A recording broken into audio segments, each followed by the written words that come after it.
They don't get it. They just don't get it.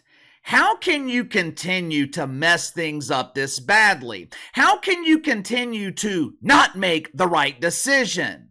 This should be so simple. This is not all that hard to figure out. You have got one draw in the WNBA dump. One. You got one player who is capable of drawing an audience.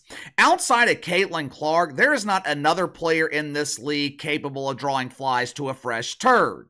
Well, Casey, what about Angel Reese? AJ Wilson, Kelsey the Plumber is a huge star.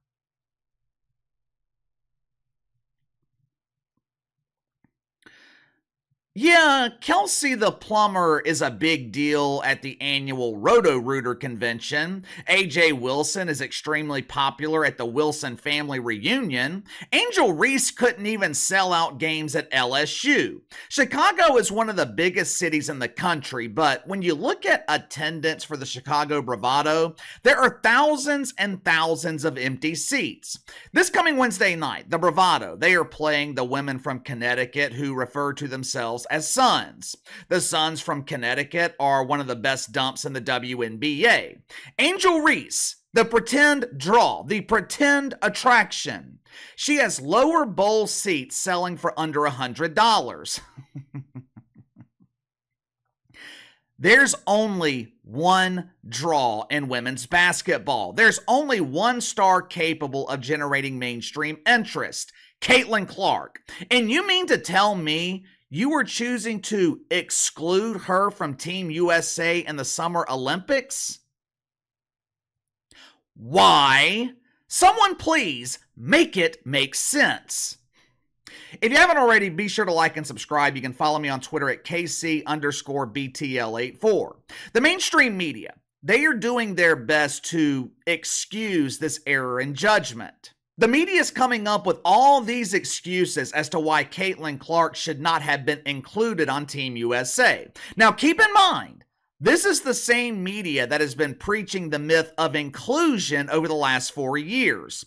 But before we get to the excuses, and in my opinion, the real reason that Caitlin Clark was excluded from Team USA, let's go ahead and take a look at the roster first. Listen to this list of players. You tell me if any of these so-called stars are capable of drawing an audience for Team USA. AJ Wilson from the Las Vegas Anonymous Faces. There's a reason AJ is anonymous. No one is watching her. Breanna Stewart, more known for her famous Bree Stew than she is for being a pretend basketball player. Donna Taurasi, also known as the heiress of haters, the veteran dump diver who started this movement of exclusion with Caitlin Clark. Alyssa Thomas, Jewel Lloyd, Jackie Young, Kalia Cooper, Chelsea Gray. Who, and who? When I saw that group of names, I thought I was reading the employee list at Red Lobster. The final 3 players are Bob Griner, Kelsey the Plumber, and Naphesia Collier. Tell me the star, tell me the draw. Which one of those players are generating interest for Team USA? Well, KC, these are the greatest players in the world. They will be dominant, and that will generate mainstream interest. American women have been dominating at the Olympics for decades. They've won 7 consecutive gold medals. How many of you guys knew that? I didn't know that until this morning. Why? Because I'm not watching. Like most people, I don't waste my time watching the WNBA. So why in the hell would I waste my time watching a group of players I've never heard of compete at the Summer Olympics? Yesterday, one of my long-term viewers emailed me with the latest ratings in the WNBA dump. A couple of weeks ago, I compared Caitlin Clark ratings to the rest of the league. The audience for Caitlin Clark was significantly higher than the rest of the dump. Now imagine my surprise when 2 weeks later, nothing has changed. Through this past week, Caitlin Clark is averaging 1.1 million viewers. Her audience has declined by about 50% since her WNBA debut, but Katie Rue is still drawing excellent ratings, at least in WNBA standards. If this were any other league, I would be saying that her ratings are in the pooper. But eclipsing 1 million viewers in the WNBA, that's basically like hitting the lottery. Games where Caitlin Clark is not involved, WNBA averaging 414,000 viewers. I keep saying this over and over. The WNBA is not popular. The WNBA is not mainstream. Caitlin Clark is popular. Caitlin Clark is mainstream. There is one draw in women's basketball, so why was the only star excluded from Team USA? According to The Athletic, this is a non-story. There's no controversy here. NBA rookies never make the Olympic team. Why should Caitlin Clark receive preferential treatment? Oh, really?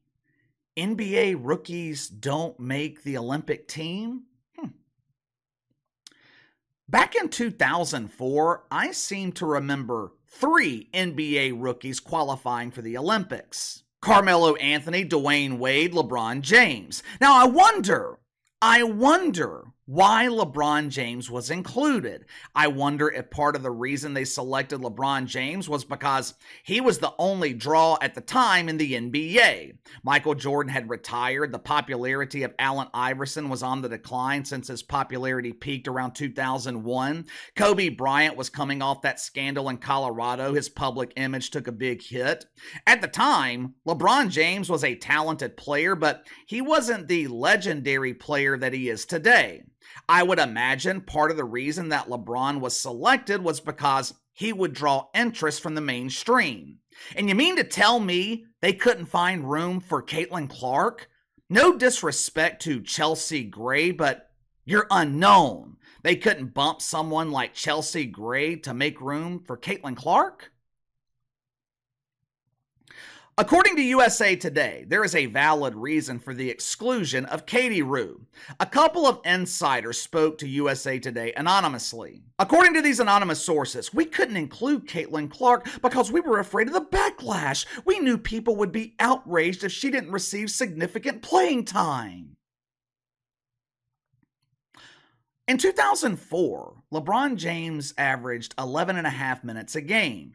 There were a handful of games at the Olympics where LeBron barely touched the court. I know it's been 20 years, but I don't seem to remember any outrage. I don't seem to remember Larry Brown getting backlash for barely playing Bron. No one is saying Caitlin Clark should be in the starting lineup. No one's saying Caitlin Clark should be averaging 30 minutes a game. But if you put her on the team, and there's a chance that she will play, people are going to watch.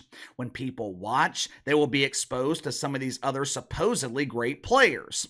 Who knows? Maybe a fan of Caitlin Clark sees A'ja Wilson play for the first time and becomes a fan of the Vegas Anonymous Faces. Maybe they see Kelsey the Plumber for the first time and think to themselves, damn, I didn't know she was this good at basketball. I just thought she was proficient with the plunger. Are you starting to see how this works? If Caitlin Clark is on the team, she brings exposure to the other 11 anonymous players.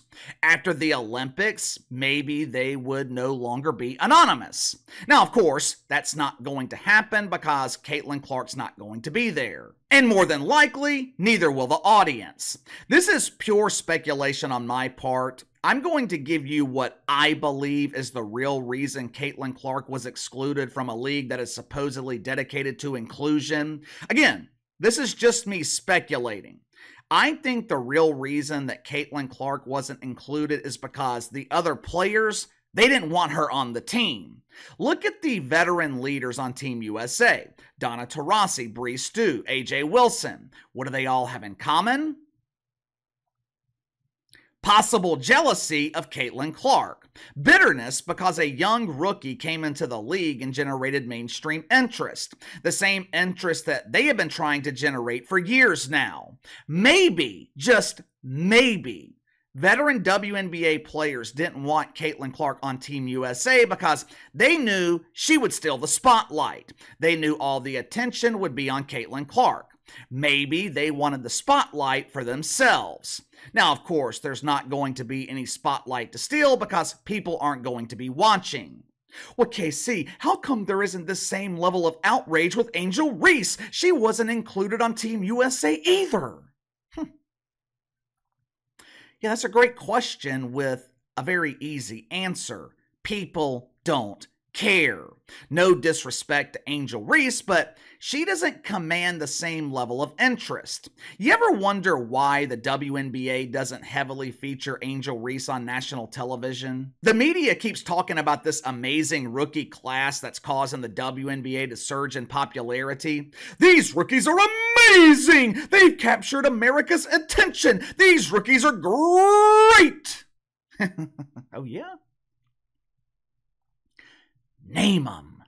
Name the other rookies in the WNBA. Name the other rookies that are generating headlines every day. The only time Angel Reese is discussed in the mainstream is when it involves Caitlin Clark. The other day, we talked about that fake story that Angel Reese and the Chicago Bravado were trying to push. The dude approached them coming off the Greyhound and asked Kennedy Carter about Caitlin Clark. Did you happen to notice most mainstream media outlets ignored the story? Did you wonder why? Either they knew the story was complete bullshit and they didn't want to make Angel Reese look bad, or they knew not enough people cared. Probably a combination of both. This is a huge blown opportunity for the WNBA. This is a missed opportunity to expand your reach globally. Think about it. Think about it. Do you remember when the NBA exploded in popularity?